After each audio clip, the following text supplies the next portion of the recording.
And a very warm welcome, everyone, to Working Options Masterclass series.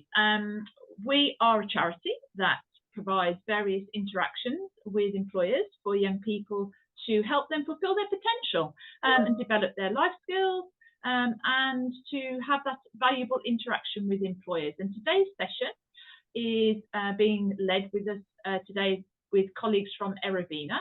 And the session today is specifically on sharing top tips for you around CV and interviewing skills. The session itself, as you are aware, will be recorded, so you will be able to find the recording via our website afterwards as well, if you'd like the top tips to go back on. And it will also be on the Working Options YouTube channel for access and other various social media platforms. So please take the opportunity to ask those valuable questions of our colleagues. They are the experts here today, and I'm sure, or hopefully, we'll have all the answers to whichever questions that you throw at them. There will be several opportunities to do this. You can use the chat facility in the question and answer facility as well, and we'll make sure that those questions get to our colleagues. I'm going to hand straight over to Lucy and allow Lucy to introduce her colleagues from Erevena and then get the masterclass underway. Lucy, very warm welcome. Thank you. Thanks, Claire. Well, we're the team from Erevena. We're part of the team. I'm just going to give a very brief introduction about what we're going to cover, and then I'll let the team dive straight into it. I'm just going to give a very brief introduction to Erevena. We're actually an executive search firm, so we see lots and lots of CVs. So these guys in the team, they're very, very well placed to give lots of practical advice. So William's going to talk about how to write your CV and your cover letter, and how you can really get that CV noticed by people. Recruiters tend to see a lot of CVs, and they will not look at each CV for very long. So William will cover some hints and tips about how you can actually make your CV stand out. Gemma's then going to talk about interviews and how you can really prepare yourself for interviews. And Valerie's going to talk about different types of assessments, because not all interviews are now face-to-face. Some of them are on Zoom, and some of them are via assessment centre. So we're going to cover that. And then Emily's going to run a really useful session at the end on about overcoming problems, because let's face it, we all have setbacks, and we need to just pick ourselves up and learn from those. And Emily's going to give some really good advice on that. And at the end, we'll have lots of time if people want to ask questions and answers. So who are Erevena? We're an executive search firm. So that means you might have heard the term headhunters, which is quite a bizarre term. But we actually look for leaders of very fast growing tech companies. So some of the companies that we work with, you may use or you may come across. So people like BeReal. We've hired a number of executives for the BeReal team.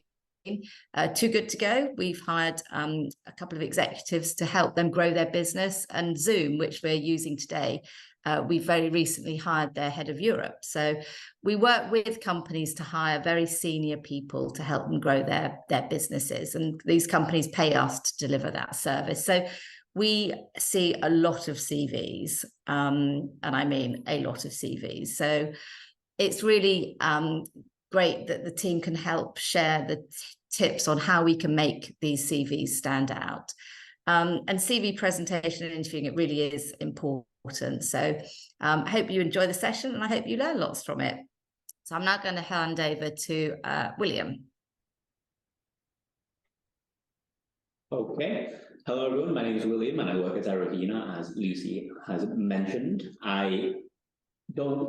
I'm relatively early in my career, so that I don't feel like I'm too detached from the stages that you were all at. I imagine there's a range of ages, so I nonetheless don't feel like I'm distant from any particular age.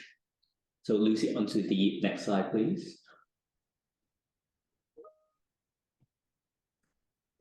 Okay, so I think to start with, I think CVs are your foundation, right? You will probably need to apply with the CV as the first step of any process, maybe in person if you have to print it out and hand it if it's for a certain job, a certain retail job, but for your, I suppose, longer-term career, CVs are common in most places. So I think it's really tough to start. What is a CV? How do I write it? What should it look like? And I think the advice I would give there is just very straight and simple and structured. So your CV is, of course, a summary of you, your education, your experience, and a bit about you, achievements and interests. And here's my real CV, as you can see. I did send that off, I believe, a few years ago now, 3-4 years ago. And as you can see, a very clear summary of what I've done, my grades, my schools, my university, my real work experience, some other experiences, and a bit on hobbies, achievements, interests. Clear bullet points, no spelling mistakes, clear formatting, and do correct use of things like bold and titles. That is, I would say, the number one thing to focus on with your CV. Of course, the bullet points are important. It's great to be specific, but if you have any formatting mistakes, spelling mistakes, they will jump out before the content is noticed. So that's what I would say. It doesn't need to be too long. As you can see, this is one page. But if, Lucy, you go on to the next slide. As you can see, CVs can be different. So this is also one CV. The other one that you just saw was for banking. This is for law. And this is an example of the different industries and what they can require. So at the time I was applying for law, you needed a longer CV. So as you can see there, my education and qualification section is a bit longer. So it has some more information on grades, percentages, module grades. And then, as you can see in my experience, it's a lot longer as well. So there is no one-size-fits-all. At the time I was applying law, the law firms were looking for 2-page CV max. You probably won't ever need a 3 or 4-page CV, so you don't need to write your life story. I wouldn't advise that either, because all the great information is then hidden by other points. And you can see I added a bit more information in terms of hobbies, and if you have the space, you can use it.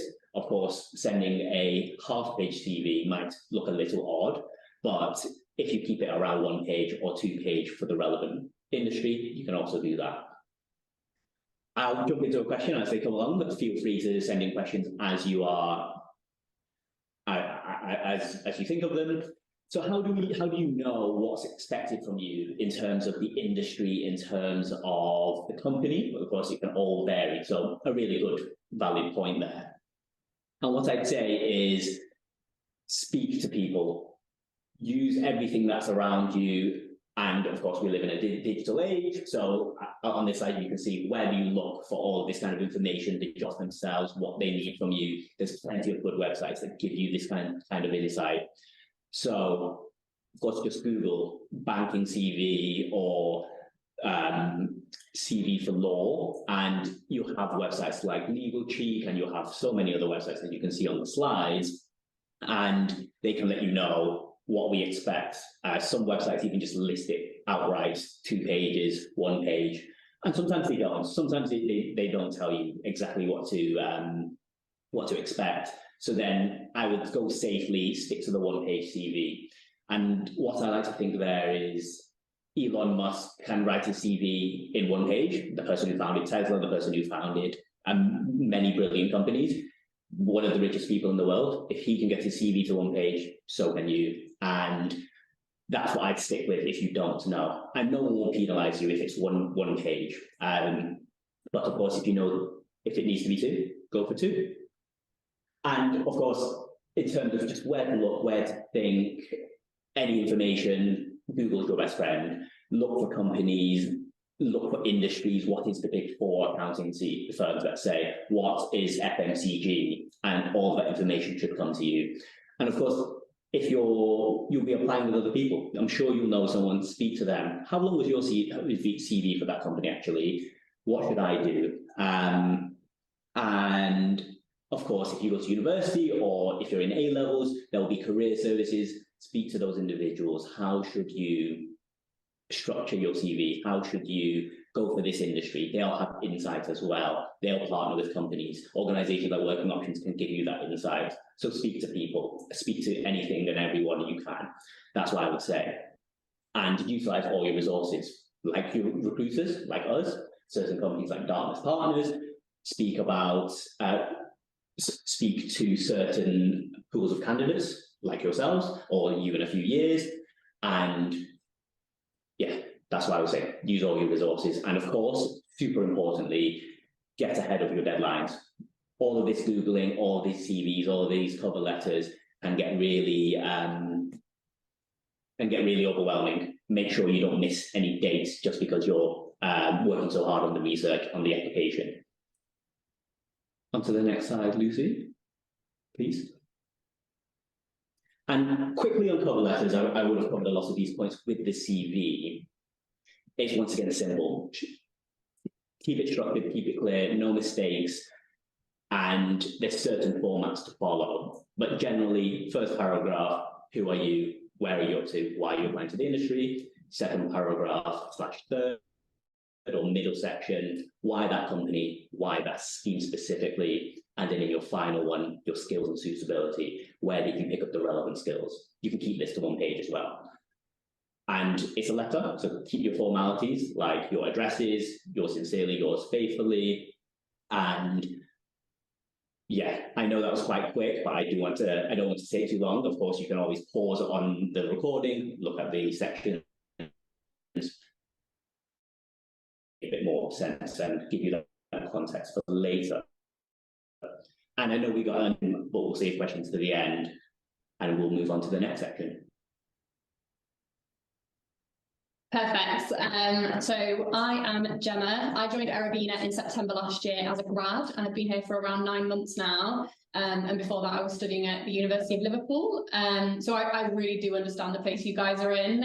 It wasn't that long ago that I was doing this interview process. And you know, before I joined Erevena, I had been working at Tesco Click and Collect. And so I was kind of in a position where I thought, I don't have this executive recruitment experience, you know, and actually, you know, I clearly had the skills to kind of get the job and, you know, teamwork skills from Tesco and that kind of thing. And so I can promise you all that you do have the experience and the knowledge to get these jobs. And I'll kind of talk you through tips and tricks on, you know, how to get that across in your interviews. So first of all, research is so key. Don't underestimate that. If you come into an interview and you know everything about the company and you know all different things about kind of what they stand for, what the job is, etc., and it will put you in a much better position and you'll stand out against other people because it's shown that you're really trying. And so you want to know the industry, the company, the role responsibilities, and the job spec 100%. I'd always say kind of it's better to be early than late. So I'd say arrive kind of 30 minutes early to the area and before an in-person interview, and you know, go and grab a coffee and kind of have a chill and then get to the office 5-10 minutes early. You know, with tube strikes, train strikes, everything at the moment, you need to be kind of safer than sorry. But you know, don't get there, you know, hours early. You don't want to be too eager. You just want to be punctual. Turn off your phones.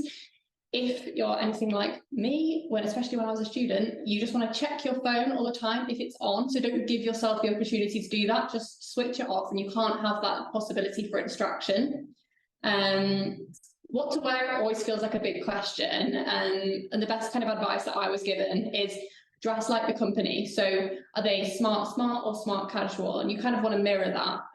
What I would say is it's better to err on the side of smart than casual. So, you know, never wear joggers, crop tops, and I probably wouldn't wear jeans either. If you channel this dude on the right, you'll be grand. Know your CV and cover letter back to front. This is kind of probably what's got you this far. This is what they thought, oh, this person looks really interesting. I definitely want to kind of interview them. And so you need to be that living and breathing version. So you want to know this completely. Listen to the interviewer. When you're stressed, you can kind of get a bit in your head and not actually really listen to what they're saying. And that will help you answer the questions in a more focused way. So that's super important. And make sure to ask kind of thoughtful, well-prepared questions that you think about before you do your interview. And I think most of all, be positive. You know, don't be too critical of yourself. They don't expect you to be a 5-time CEO. You have a lot of skills to bring to the table, and you've got this far. So they obviously want to speak to you about it. And it's a two-way thing. They'll be trying to impress you, and you'll want to impress them. So don't try and put too much pressure on yourself. It's a conversation, and you know, you're worthy of having that conversation, and there's no reason why you shouldn't kind of get the job. And yeah, don't waffle. It's always a big thing that we find, and even at an executive level, which, you know, the people we speak to, if people are just like waffling on for ages, it doesn't feel professional. So try and be concise. Next slide, please, Lucy. What I'm going to do is chat you through a few common interview questions, because it can definitely feel a bit overwhelming when you just don't know what you're supposed to say for a lot of these questions. And what I did and would recommend you do is maybe take a note of some of these questions and go through them with your friends. If you can answer these questions when you're kind of sat with your friends, it will feel so cringy, but it will be so much better than when you're doing with an interviewer. If you can do it to your friends and your family, you will definitely be able to do it in an interview. And so kind of put yourself out of your comfort zone. So tell me about yourself. Always feels like it should be easier than it actually feels. So don't overthink it. You just want to kind of tell them who you are, what you're studying or doing for work, and what you're looking to do next. The next few questions you see here are really to do with the company, and they rely on your research from the job spec, their website, etc. So, you know, what can you tell us about the company? Why do you want to work for us? You know, obviously they know about the company and the role, but they want to see, have you taken the time to do the research? So, for example, if I was answering, you know, one of these questions, why do you want to work for us? You know, I might talk about, you know, for Erevena, on their website, I saw that diversity and inclusion is super important, and that they're really pushing to have more female partners, and that's super important to me, aligns with my values. And that would show an interviewer that, you know, I've looked more than just kind of at face value at the company, and that I've really kind of thought about the extras that the company does. And that's the kind of thing that will set you apart from other candidates. In terms of quality, strengths, important things in a role, you should be honest, but also tailor them to kind of what information you've been given by the company. So you might have been kind of given role responsibilities and what they're looking for on a job spec or on the website. And also some of this, you know, might also be kind of common sense. So if you are going for a data analyst job, you will want to focus more on your problem solving skills, your time management, more than your customer service skills. And so I think it's really important to kind of tailor your answers towards that and to what they're kind of looking for. Weaknesses, what are your biggest weaknesses? I felt when I first answered this that it felt like a trick question. You don't want to say that you're a perfectionist, and everyone says that, but that is not what they want to hear. They want you to be honest and reflect about, you know, you will have weaknesses, we all do, but you want to talk about something that you're, you know, actively trying to combat, overcome. So, for example, you know, one that you could say would be, I've always struggled with presentation skills, public speaking, and at uni, I was really pushed outside my comfort zone because I had to give loads of presentations, and at the start I didn't really like it, to be honest, but you know, I had to do it so many times that actually it pushed me out of my comfort zone, and I slowly became more confident, and it's now becoming something that, you know, I'm actually in the rhythm of doing and I'm much stronger at. And if you can show them that you've had the self-awareness to kind of actively try and improve something that you saw as a weakness, then that actually maybe is a strength. And the last one I'll kind of talk to is this: what do you enjoy doing in your spare time? Again, not a trick question. They just want to know that you do stuff outside of work and that you have a life outside of work, because that is healthy. And, you know, if you are in a sports club, it'll show that, you know, you enjoy kind of working in a team. And if you do art, it'll show you're creative. So it does also speak to other skills that you may want for these jobs, but also it just shows you've got a life, which is always important, and they do want that for you. The next slide, Lucy, would be fab. Competency-based questions are a slightly different type of question, and so you really want to be using examples here, more so than with others. So that might be worded as, tell me about a time when you've shown, give me an example of when you've done that kind of thing. And it could be, as I put here, drive, resilience, communication skills. They might also word that slightly differently. So you might have to kind of figure out in your head exactly what competency they're looking for you to address. And I'll talk through kind of how you should answer this type of question. So the STAR framework on the right is your friend. So you want to talk about the situation you were involved in, the task you set out to achieve, and what you actually did, and what the result was. And you can also reflect on that. So what I'll do for an example is I'll answer the kind of the top question here, and just so you can see how I would go about kind of addressing that question. So tell me about a time when you've had several tasks to manage at one time, all with conflicting deadlines. So this is kind of asking about time management and problem solving. So I could say, when I was at uni, I was getting to my final few weeks and I had 4 essays due, within a 2-week period. And I really wanted to get a high mark. That was kind of my task. I wanted to get a high grade and really do my best on all of them. And that, felt hard with such a time pressure. So what I did was I ended up setting myself deadlines, and I set them so 4 weeks before each different essay had a deadline, and it meant that I had a solid week to just focus my time on each essay and hand them in to my own deadlines. And the result of that was I had the time to kind of focus on each essay individually, and I ended up getting the good marks. And so, this is something that I would use in the future to kind of manage my time more effectively. And, that's kind of a possible way of how you would use the STAR framework. So yeah, obviously happy to answer any questions at the end to do with interviews, but also Valerie will now go and cover kind of different types of interviews. Great. So, hi everyone, I'm Valerie. I'm an associate here at Erevena, joined about 7 months ago now after completing an internship here. And prior to that, I had just graduated last year. So I'm also not too far away from you guys in terms of, stage of life. And I'm hoping you can really take something away from this presentation today. Next slide, please, Lucy. Thanks.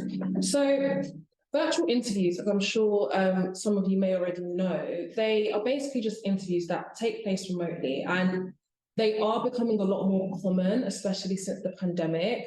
So they're conducted pretty much in the same way as face-to-face interviews, but that said, they do require some unique considerations, which I'll just take you through. So first, in terms of preparation, I mean, Gemma kind of, mentioned this already, and we can't emphasize this enough. It's really essential to your success at these interviews. You want to prepare and research the role, the company, and if possible, the interviewers themselves as well.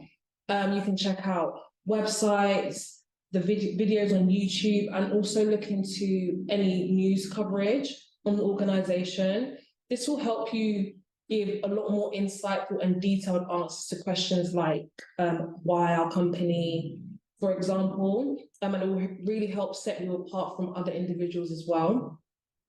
You should also consider looking at social media, Instagram, also LinkedIn, and a really good tip here is to consider reaching out to people who used to actually work there. This will give you such deeper insight that you wouldn't be able to get from any other research, really. And it's a great way to actually understand the company and its culture if you can actually talk to people who have experienced that firsthand. And then very importantly, prepare what you're actually going to say. So, bullet point answers to some of those common questions that Gemma went through, and just really consider how your past experiences might help you really exceed in your role. Having this fresh in your mind will give you a lot more confidence, and you'll have great answers, and you won't necessarily rely on notes, which you might feel like you can do in a virtual interview, but I would suggest trying not to do that, just so that it comes across more natural. Secondly, be on time, I guess, is one of the easiest ways to start things off on the right foot. In comparison to those in-person interviews, I don't think you need to be as early, potentially just consider logging on maybe 10 minutes before. And yeah, I mean, definitely enter promptly at the start time to just set things off in the right way.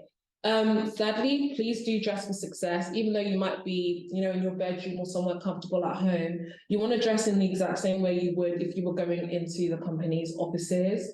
And that means, I think, the top and the bottom, even though they might not see your bottom half, please do consider dressing appropriately, because you never know what could happen. You might need to jump up to go, to the door. You don't want to be caught in like inappropriate clothing. That would be really, really bad. And also just dressing in the right way will also get your head in the game and make you feel, again, a lot more confident. And then fourthly, the location and tech. This is something that you would only, consider for these virtual or telephone interviews. Try and find, first of all, a quiet area where you can take the call with, an appropriate plain background if possible. And make sure you've told any friends or family or anyone in the sort of environment that you're in, that you're going to be on an interview, so that you're not disturbed and so that it does stay quiet.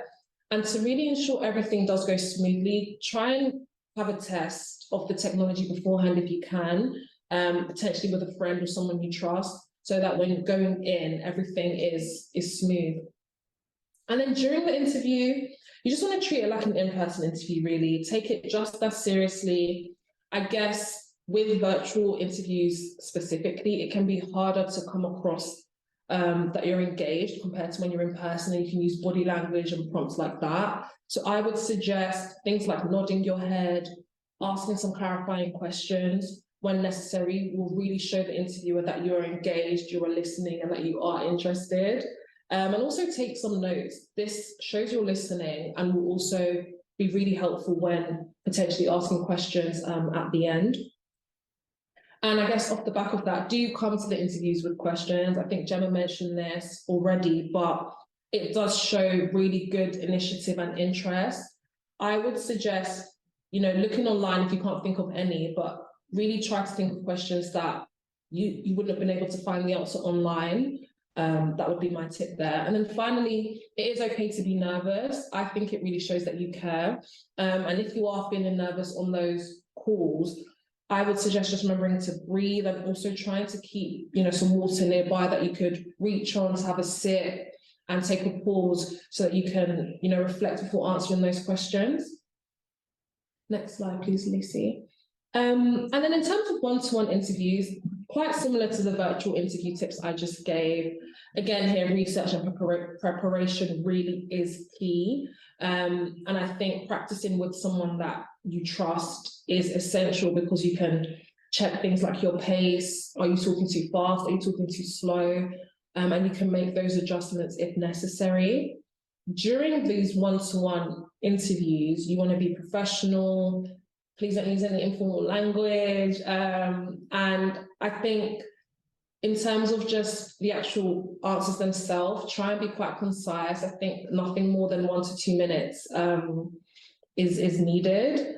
And I guess really importantly, just be yourself, relax, try to smile. This will help build rapport, and ultimately you do want to showcase your personality and ideally join a company where you feel like it suits your personality as well. Next slide, please, Lucy. I think this is really important. After the interview, it is worth reaching out to the interviewers to thank them for your time. I don't think many people do this, especially like at that younger age, and it can make you a lot more memorable. It shows appreciation. They will be grateful, and even though it might seem like you're doing a lot, you're doing too much, I don't think it will come across that way. And I think you should definitely consider doing that. Secondly, reflect after the interview, make some notes on any questions that you remember. And this will be very useful when you're preparing for any future interviews as well. And thirdly, feedback. I can't stress this enough. Regardless of whether you're successful or not, please do reach out and try and get feedback on how the interview went. Again, this will help you improve for any next interview, so it's very, very important. So assessment centres are another sort of style of assessment, and for those who don't know, they're just a way for an employer to get candidates together in a group setting to be assessed. It usually is one of the last steps in the process, so it's great if you are here, but it can be quite difficult to crack if you haven't done them before. So in terms of what you can expect, interviews. Not every assessment centre will have them, but you should prepare for competency-style interviews like Gemma went through, or potentially motivational, situational interviews. Try and find out what type of interview you'll be having before, so you can prepare for that specifically. You may also have some tests.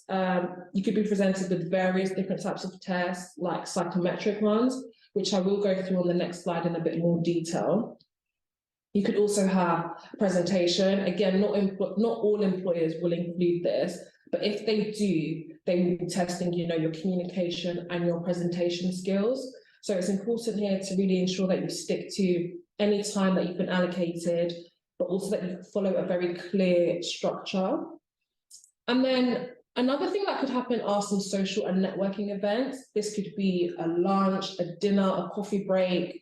But for these, it's very important to just try and socialize, but also prepare good questions and just get to know the people. Do remember that even though it might feel very relaxed, you are still being assessed. So you just want to be as professional as you can be at all times. Thanks, Lucy. So psychometric tests, these are basically assessments that are designed to measure your cognitive ability, your personality, as well as your work behavior. They will indicate to your employer like your potential, basically, and they're usually taken under timed conditions. And there are a range of different psychometric tests, but the ones sort of listed on the slide in front of you are typically the most common ones. So numerical reasoning, as kind of suggested in the name, it's essentially maths, and it will test things like your interpretation of charts, graphs, data and statistics. I know maths might not be everyone's favorite thing, but it wouldn't really go beyond like GCSE level. So it's important to remember here that practice is essential, and the more practice you do, the better you'll become, really. Verbal reasoning is tests that will basically assess your understanding of written information. So for example, you might have to read some text and then answer some questions based on that, sort of like a comprehension task. And some tests as well might also look at your grammar ability, and your spelling here will be very essential as well. Abstract reasoning, they are basically tests that measure your ability to identify a set of rules and then apply that to a new situation. So you might have like a pattern, and you might need to spot what's wrong with that pattern and what will come next in that sequence of patterns. So they're just trying to judge how well you can actually follow information and spot those patterns. And then situational judgment. Some of you might have completed this already if you've applied to sort of like retail jobs or anything like that. But basically, you'll be given a sort of hypothetical work-related situation, and you'll be asked, what you would do in that situation. For all these tests, the best advice here is to just do as much practice as possible, guys. There are lots of free resources available online, and you can kind of see on the screen just different websites that you can go to. And I guess when completing them, just be really aware of any time restrictions, and make sure that you read all instructions so that you know what you're doing, essentially. Thanks, Lucy. So on this slide, I just thought it would be useful to show an example of what a typical assessment centre day could look like and how it could be structured. It's quite easy for it to take up a whole day, as you can see, but it could also be half a day. So please do note, guys, that it can vary in terms of the length, in terms of the style, and what they actually include in the day. I just thought it'd be useful for you to see how it could be set up here. Next slide, please, Lucy. And lastly here, I've just given you guys some tips for success. I think we have stressed quite a lot. Preparation and practice is essential. Once you find out the format of the day of your assessment centre, please do prepare and practice for any interviews, any tests that you're going to have. When you're actually in the assessment centres, it can be easy to dwell on mistakes that you feel like have happened in the previous tasks. But I really would try not to do that, even though it is human and it can happen. Try to instead concentrate on performing well in the next task. It's very important to not worry about the other candidates that you're with. It's very easy to try and compare yourself or see them as your competition, but I really wouldn't do that. Instead, focus on just putting your key skills forward. And I guess that follows quite nicely into the next tip, which is that in those group discussions, you don't want to see them as your competition. Instead, you should consider drawing, especially those more quiet people, into the conversations. This will show great teamwork skills, and it can still be done alongside making those individual contributions. The next tip is just to stick within all time restrictions. Like I mentioned before, this is essential as you don't want to run out of time when you're completing a task. And then the last two tips, just try and be as friendly and as polite with everyone as I'm sure you all are. Remember that you're always being assessed, and this is, essential to making the best impression. And then finally, and potentially even most importantly, try and relax and just really let your personality shine and come through. They really do want to see the real you and get to know what sort of makes you who you are. And that was next bit. Thanks, Valerie. Hi, everyone. My name's Emily. I'm a principal here at Erevena, slightly older than the rest of the team. This is actually my fourth job in the sector. My first role was actually recruiting entry-level people into sales and recruitment jobs. So very much people leaving school, people leaving college, leaving university. So hopefully a few useful tips here as well. Lucy, thank you. So throughout the process, I'm just going to cover a few things around dealing with rejection, around what to do if things go wrong, but also things to remember throughout any interview and application process. Most important thing, and the thing that we probably as recruiters and as hiring managers reject people for the most, is a kind of lack of engagement throughout the process. It's the biggest question mark that leaves us as interviewers with. So make sure you ask questions. If you're not somebody who is naturally inquisitive and you struggle to come up with questions, ask the same questions in every round of interviewers if you want. I've done that before, and I've said, well, I just wanted to see if all of your leadership team are aligned in their views of the business or where they want to take it. So there are tips and tricks around that, but just make sure you ask them. I've had it before where a candidate was speaking to the CEO of the business, and the CEO said, have you got any questions? And they looked at them and said, no. And they go, I'm the CEO of this business and you have no questions for me. It is a massive piece of advice.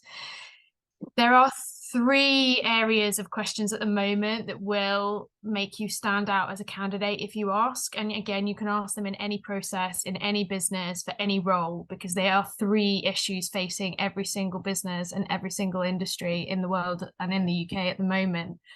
One is around the current economic status and kind of cost of living crisis. One is around equality, diversity and inclusion. And obviously one is around ESG and sustainability. If you can go with a question and asking, what are Erevena doing around having a green agenda or a strategy around sustainability? If you can ask them, I saw on your website, you want to be 50% female partners by 2025. How many have you got at the moment? That is incredibly impressive. And again, it will make you stand out. Finally, this kind of goes into what Valerie was talking about. Always ask questions at the end around the process and around next steps. There's a really, really good question, but you've got to have a bit of confidence to ask it, which is, do you have any reservations for me? So if you feel you've gotten along well with an interviewer and you've done quite well, or if you maybe think I could have done better answering one of the questions or a couple of the questions, ask them, do you have reservations? Quite often they'll say no, because it's quite a confronting question anyway. If they do say yes, actually, I don't think, so I've had it before when I asked it, someone said, I don't think your kind of confident or you've got kind of as much conviction as you should, but actually you asking that question demonstrates that you do. So it is a question that gives you the opportunity just to leave on as positive a note as possible and kind of address any concerns in the room. So yeah, most important piece of advice I can give you, ask questions. The next slide is just things to remember throughout the process and kind of, I guess, some of this has been covered, so I'll probably skip through some of it, but feedback, like Valerie said, it is so important. Get it, because if you don't get the job, you'll at least get better. References, mentors, contacts, again, I think we've covered it, but stay in touch with the people you interview with, especially you can reapply in 6 months and say, oh, do you remember I interviewed with you 6 months ago? I've actually got 6 months experience in Tesco's now, and I'd love to go for it again. That warm lead, that connection from the past will put you ahead of other people. Another really important thing, yes, it's being recorded, Femi. Sorry, I've just seen your question. So your routine is really important when you're interviewing. You're usually cramming it in around other things, around exams, around school, around work. Make sure whatever you do that makes you feel good, that gives you energy, that gives you kind of those endorphins, do it. So I don't function unless I've had 3 coffees at least in the morning. So I know if I'm going for an interview, I've got to make time for having 3 coffees beforehand. There are other people who will thrive with lots of adrenalines and be really sporty, play football, go for a run, go to the gym before you interview, because you'll be in a place where you feel good and you'll kind of perform much better. And then I'm going to go on to kind of what happens if you didn't get the role. I don't think collectively we know a single person, and bearing in mind we probably speak to up to 10 people a day. I don't think collectively any of us at Erevena know anybody that hasn't been rejected from an interview process. Lucy, sorry, is it all right if we just jump to the next slide? Everybody is rejected from jobs. I've been rejected from jobs. Every single one of us has been kind of rejected, and it's led us to be what I like to think in the best job now. But it will lead to better things. It will lead you to become better, and it will certainly give you life experience. It may also give you answers for interviews in future. Someone asks, how do you deal with, how do you handle rejection? Or give me an example of where you've been resilient. You can turn around and say, well, actually, I applied for this job I really wanted a month ago. Didn't get it, but in return I sat down, reviewed their feedback, made sure that I had good answers going forwards, and I executed on what was a negative experience and turned it into a positive. So you can always take things from interview processes, and arguably you'll take more from those that you don't get than from those that you do. The most important thing to do as well is like take it as a win. Actually getting interviews and taking time to make applications and write a CV is incredibly beneficial, and you'll learn a lot, and it's also an achievement. So like recognize the achievements as well. And I think most importantly, take time. If you get rejected or you accept a job, take time to consider, what did you learn through the process? Do you want the job? And do you what do you want to do from it? You might get rejected from a job and decide, actually, that wasn't the job I wanted anyway, and it could be a positive. So yeah, and that is everything from me. I'm going to have to drop off, so I'll leave the rest of you with the questions, if that's all right. Thank you, Emily. I know you've got a 1 o'clock meeting, so thank you very much. No problem. Best of luck, everyone. Let's have a quick look at the questions. Should we go back up to the top? So I know it's 1 p.m. Is it okay if we take the questions, or is there a hard ending to this, Claire? No, please take the questions. Yeah, it'd be great to have your feedback. Thank you. Thank you. It's great. I know I addressed one of the first question, but I know we got a question from Lulu. How do I stand out as an interesting candidate when I haven't had direct or paid experience? So Lucy, if you flick back to the My CV section, either one should be fine. So I think it is hard. It is tough. How do you get experience if you don't have experience, but you need experience to get experience? I suppose this is where you focus on, I suppose, what are you interested in? Anything in terms of hobbies? Are you a competitive skier? Are you a competitive football player? Are you a competitive Who knows? You could have maybe you just play football on the weekends. It's whatever you want, whatever you like to do. You can absolutely list your early in your careers, your lives, so you can absolutely say anything like that. Of course, if it's competitive, if it's team building, if it's leadership, the better. And of course, volunteering. Volunteering is your free way in, if you will. Of course, do something that you care about. You are genuinely interested in the cause that you're volunteering in. You'll get some team working skills. You'll get some, you will have some soft skills and learnings from it, and you can talk that through. So I suppose that's how you can make yourself that bit more interesting, that bit more, I suppose, experienced, even if it isn't direct or paid work experience. And then the next question from Zoe, not sure if it's okay to ask, but do people lie on CVs and do they get caught? So this is where we get into, I suppose, a bit of a grey area. There is no such thing as the CV police. No one's going to check your CV, or have they done every single word on their CV? But I would not advise it. I would strongly advise against lying on your CV. People probably do it.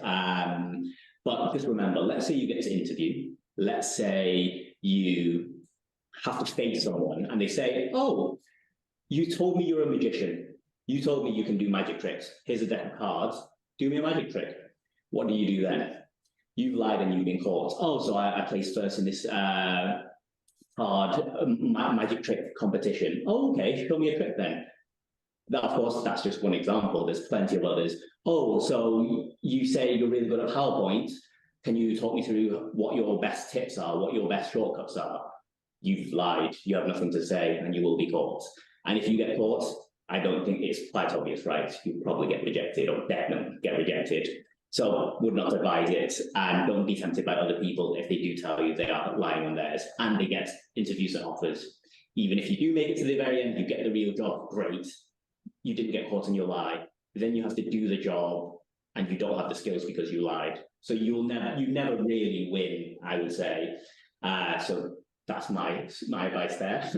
And also, to jump on there, I think that it's important to remember that, are you going to feel good about yourself if you lie on your CV and that's why you get your job? There's an element of pride of being proud of the experience you do have and using that to answer your questions. And all the experience you do have, I can promise you, is good enough for the jobs that you're applying for. As Will said, you don't want to get a job that you're underqualified for and that you won't be able to do. So, you should be proud when you do get a job for all of the experience that you do have and that you can stack that up. But, I definitely wouldn't lie, and you won't get the same satisfaction if you get a job that you know that you shouldn't have and that someone else maybe deserves more than you.